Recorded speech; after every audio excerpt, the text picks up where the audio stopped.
on medication. I have to go to therapy. It's expensive. It's very expensive. It still affects my marriage, and my husband would tell you it affects so many different aspects of our marriage, from our intimacy to not being able to trust. Like when Luke and I, when we would first start dating, and everybody, you even have arguments with your friends. But there were times where I would just freak out because he's standing where he's standing, and I feel like I can't escape if I need to. Because he's standing in front of the door, and I felt so powerless in those situations. There were times where my husband would play with me and have like a tickle fight, and I remember this one time where I just started screaming and crying because in that moment, while my loving husband was just teasing me, I felt like I was taken back to a time of abuse and being powerless. That wasn't his fault. It affects our marriage in terms of like anxiety. Like we are very privileged to have someone who comes over to our house and cleans once a week. In fact, she's tidying up our house at the moment. But I deal with a lot of anxiety when she leaves, because I feel like, okay, but now my things have been touched. Somebody has touched my things, and I don't like it. I feel like something's crawling under my skin. And you know what? I grew up with someone in the house with us, a nanny who would clean for me. And even at the age of 10, 11 years old, I would scratch myself raw because I couldn't stand the idea of someone touching what was mine and violating me. Like I would feel violated. That's not normal. And for many years, I didn't realize that that's not normal. And I just lived with that pain. I also have like major issues with my self-image and my insecurity, and I have to think a million times, like, what am I gonna wear?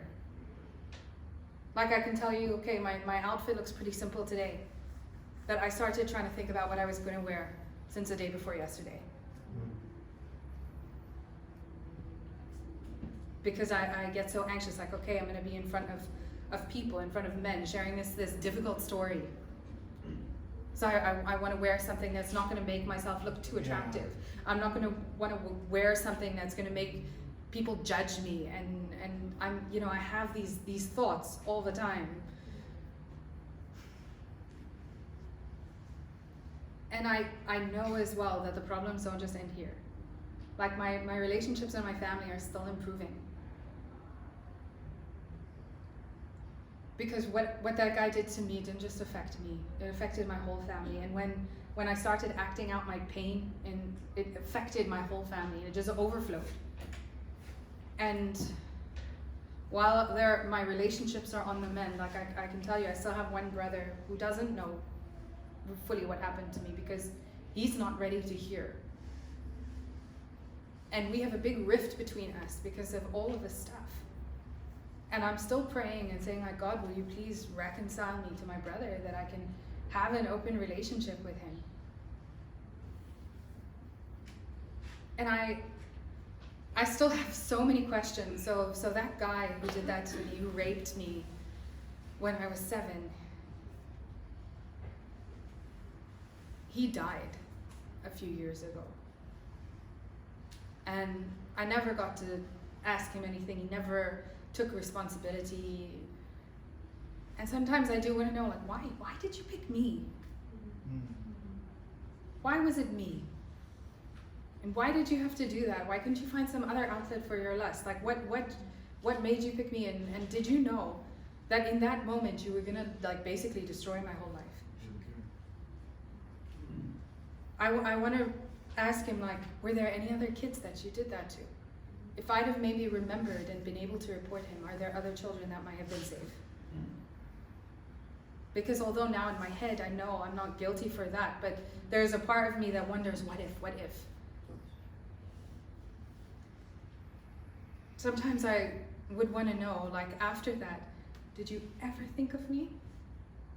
Did you ever remember me? Because your fingerprints are now over my whole life, but did you ever think of me after that moment?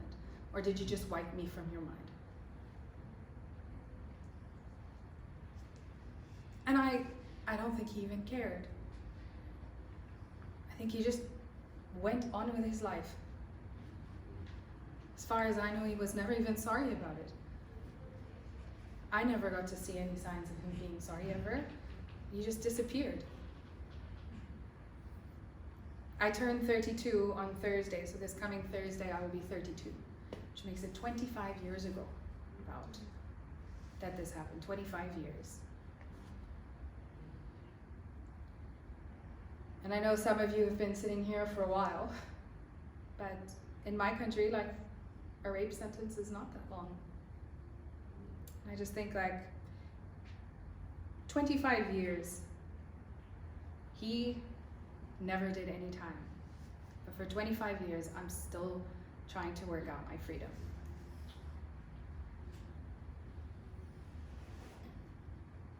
And I have moments where I'm just so angry at him because I think, well, I'll never be done with this. Like, there's times where I just have a really bad day or I'll feel insecure and I just get so angry and I think, again, I'm the one carrying this weight. He's not carrying this weight. I'm the one that has to deal with it. I'm the one that's stuck here. I'm the one that has to work out the money for therapy. I'm the one that has to be on the medication. I'm the one that has to think twice when I want to walk around.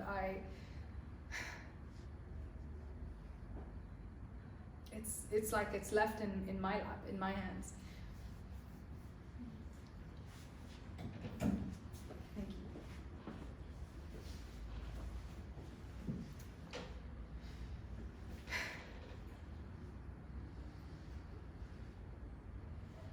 And I know that it's going to be an ongoing journey. My husband and I don't have kids yet, but we're hoping to one day. And I know this is going to affect the way that I parent. I'm going to think a million times before I ever let a stranger spend time with my kids when I'm not there.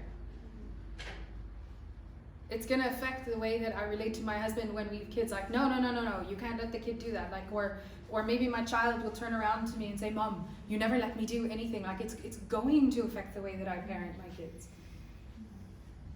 Like, it's already impacted the way that I express affection to all my other relationships. Like, I don't know what it's going to be like when I have kids, but I know I'm going to have to figure it out again. And this guy, like, I mean, he took me away from my house, and he did what he did with me, and he had me back before anybody really knew what had happened. That's you know, he planned it out. Nobody even knew. It wasn't like I was gone for days that somebody knew something happened. That's how quickly. And I know I'm gonna have to deal with it for the rest of my life. For those minutes that he wanted to take from me.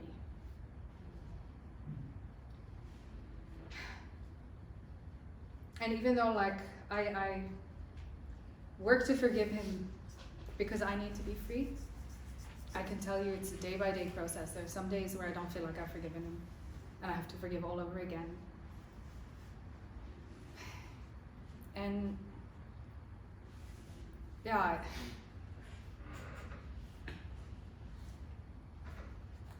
I'm also aware that even as I share with you, and I've told you it's hard, it's not easy, but also working with Hope Prison Ministry, I know that the huge majority of people who've been sexually abused don't talk about it. They're still stuck in fear and shame, and they aren't able to speak about it.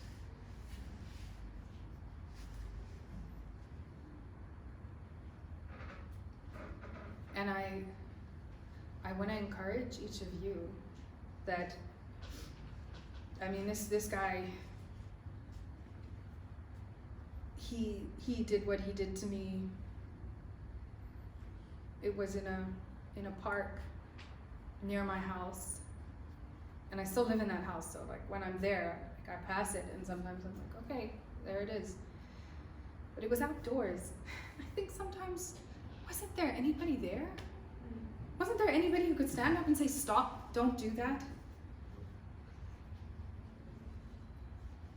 just want to encourage you, like, the world desperately needs men who will stand up to other men. Don't do that. You cannot. That kind of a joke is inappropriate. You cannot look at a woman that way. Who will stand up and be able to stand up to their friends, or be able to stand up to strangers and protect people. As a 7-year-old child, I needed protection. I couldn't protect myself. So I want to encourage you with that. Yeah, and I just hope and pray that hearing my story, and yeah, Melissa and I were praying at the back, like I don't share it because I want anyone to feel guilty or condemned. I share it because I want your eyes to be open, and I want things to change.